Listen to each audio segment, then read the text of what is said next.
Ameni Ramsis Abdelberi est une femme égyptienne qui appartient à une famille de la bourgeoisie aristocrate. Son apparence et sa vie donnent l'impression d'une femme écartée de la réalité égyptienne ou plutôt une femme occidentale. Et là, ce n'est pas vrai.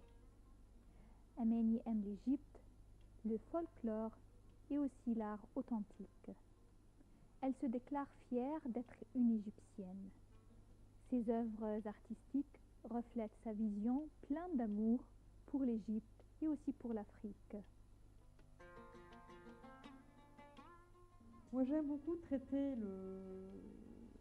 le portrait. C'est ce qui m'inspire le plus de mon travail. C'est le visage des gens. C'est peindre des gens réels. J'ai fait 6 expositions, où 2 étaient sur la beauté africaine, où j'ai peint des Africains, des réfugiés africains du Soudan et d'Éthiopie qui vivent ici en Égypte. Et j'ai aussi vécu pendant 4 ans aux Philippines, où j'ai fait une exposition aussi sur la beauté des Philippins et la force de l'âme philippine. Ça, c'est un portrait d'homme tribal philippin. Les Philippins ils sont très beaux par la couleur de leur peau. C'est une peau foncée, mate, d'un marron très très beau. Et ils ont un mélange entre beauté asiatique, mélangée avec les Espagnols, parfois des Indiens, qui sont très particuliers, les Philippins. Ce tableau en particulier m'est très cher parce que ça, c'est un portrait de ma nounou.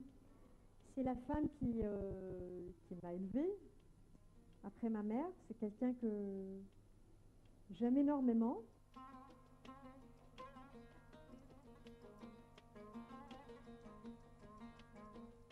C'est une femme qui n'a pas eu la vie facile du tout. Elle a été mise dans une orphelinat par son père étant très jeune. Un caractère très fort, persévéré. Elle n'a jamais pu avoir des enfants, mais restait quelqu'un de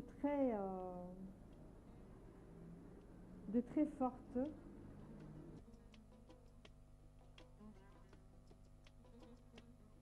Je crois que j'ai grandi avec une tradition de femmes fortes. Et ça, c'est quelque chose que j'apprécie, que je cultive toujours. Aujourd'hui, quand on parle de la statue de la femme, de l'homme, je n'aime pas du tout les débats qui mettent la femme contre l'homme ou un débat où il y a une guerre entre les sexes. Mais je trouve surtout dans un pays comme le nôtre, un pays du tiers-monde, où la femme comme l'homme ont besoin de plus d'équilibre et de se compléter. Tellement de choses à faire, tellement de choses à changer. Mais je trouve que le temps du féminisme militant est fini et qu'aujourd'hui, de plus en plus, il faut qu'on regarde n'importe quel problème de tous les côtés possibles. Le visage des gens révèle énormément sur un pays. Par exemple, Chera Al-Moaïz, comme moi, je ne suis pas du tout de Chera Al-Moaïz, je ne suis pas de ce quartier. Mais quand je vais là-bas, c'est vraiment le cœur, c'est l'Égypte médiévale, c'est le Caire médiéval. C'est les vrais gens de l'Égypte. Et j'aime pour me ressourcer, j'aime aller là-bas. Regarder les monuments, bien sûr, mais aussi regarder les gens. Voilà, je suis dans la rue El Mouaez, au Vieux-Caire. C'est une rue qui comprend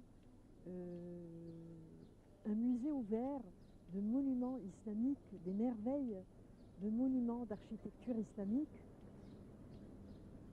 Moi, je viens ici de temps en temps pour me ressourcer quand je suis en manque d'inspiration de mon travail, pour me ressourcer. J'aime beaucoup ce quartier.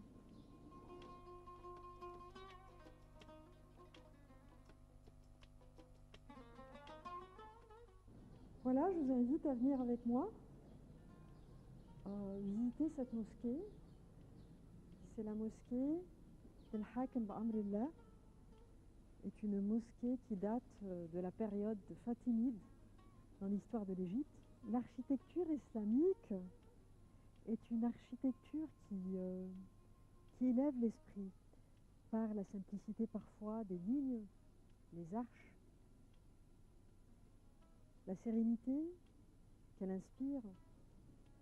Et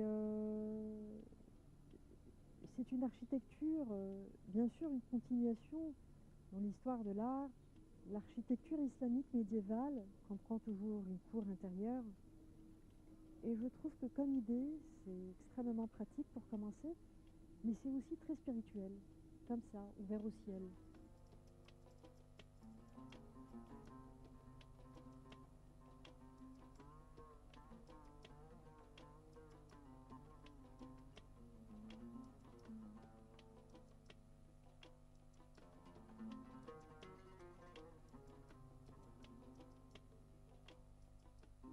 On n'est jamais écrasé par l'endroit, mais on fait plutôt partie de ce complexe.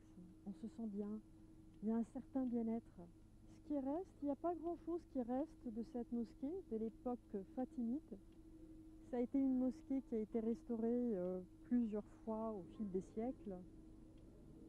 Il y a plein d'anecdotes que je peux raconter sur cette mosquée. Pour commencer, le Hakem Ba'amrillah était un sultan assez excentrique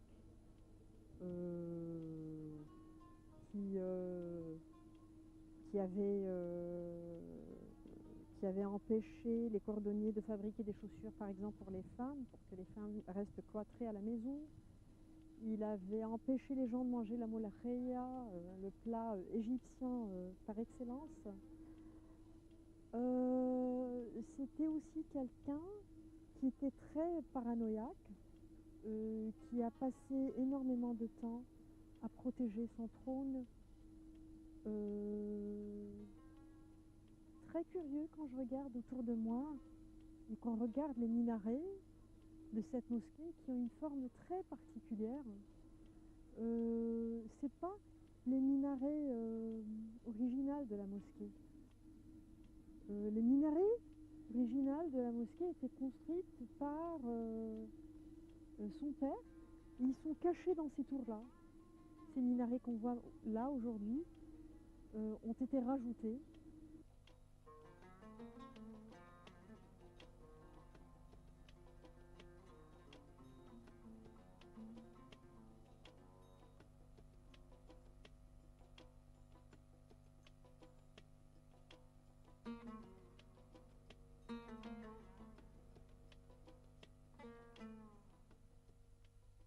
La mosquée de Hakem Ba'amrillah, tout ce qu'on regarde autour de nous ici, c'est pas d'origine. La mosquée a été restaurée plusieurs fois au fil des siècles. Je crois que ça a été utilisé par Napoléon comme dépôt à un certain temps. C'était aussi une prison pour emprisonner les croisés.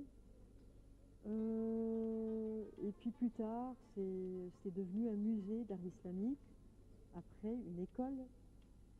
Et récemment, dans les années 80, ça a été restauré par le secte El Bahra qui vient d'Inde. L'intérieur de la mosquée ne révèle rien de la beauté et de la splendeur d'avant, mais ça reste une mosquée très paisible. Je me demande parfois, je me dis que ça doit être vraiment ravissant que les cultes, les maisons de Dieu restent ouvertes toute la journée et qu'on peut rentrer comme ça pour prier, pour s'asseoir, pour réfléchir, méditer, ou simplement ne rien faire, mais rester tranquille.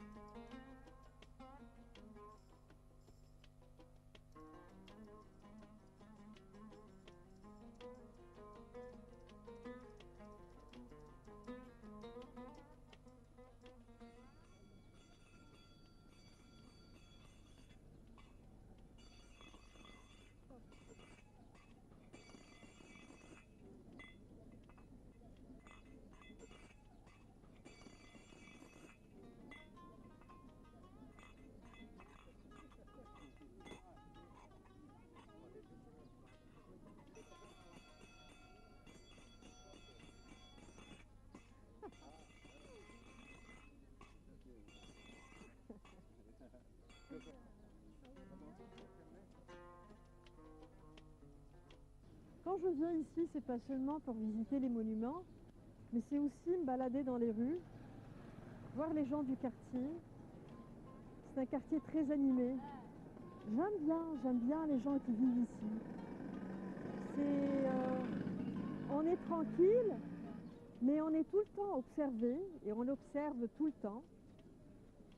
Et moi aussi, pour moi, pour mon travail, pour mon art, j'aime regarder les gens, les visages, comment ils sont habillés. C'est comment ils réagissent ensemble. Voilà, on voit plein de boutiques qui sont encore fermées.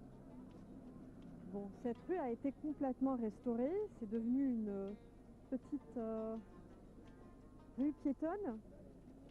Parfois, je me demande, est-ce que ça a changé la vie des gens, le fait qu'on a restauré. Bien sûr que ça a changé la vie des gens. Est-ce que c'est pour le mieux? Certainement. On sent une certaine fierté aujourd'hui quand moi je parle avec les gens.